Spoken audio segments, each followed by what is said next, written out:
In this video, I'll pose a question to anyone that doesn't believe in God.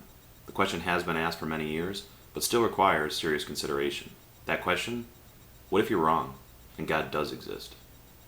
Now, to be fair, I'll ask myself the same question with the roles reversed, as I do believe in God. So, what if there is no God and I am wrong? The answer: I live a fulfilling life. I pray to an imaginary being. I read a book that is fiction but has positive messages. I love. I have good days. I have bad days. I have a family. They have a family. And then I die just like everyone else. I just cease to exist. When I die, I have no idea that I was wrong. As well as when I die, there would be no one at the end of my life there to tell me, I told you so. In short, if I die and there is no God and I was wrong, I would not know the difference. Now let's pose the question back to you. What if God does exist and you don't believe in Him? What will happen if you reject God and don't follow His standards and refute His grace and go against what the Bible says is true? Unfortunately, the Bible says that you will know the difference.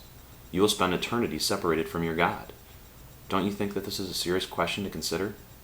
Now, I understand that looking at this closer might not be the most comfortable process to go through, and maybe the easiest response is pure defiance.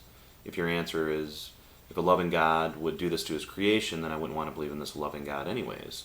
I can appreciate that, but my question to you is, by what other standard do you live like this? Here's an example. If you smoke cigarettes, and you're aware that they will probably cause cancer if you smoke them, but state, I don't care if I get cancer, do you think that you will care if you do get cancer? Of course you will. And who's more logical, the person that recognizes that cigarettes cause cancer, or the person that states, I don't care if I get cancer?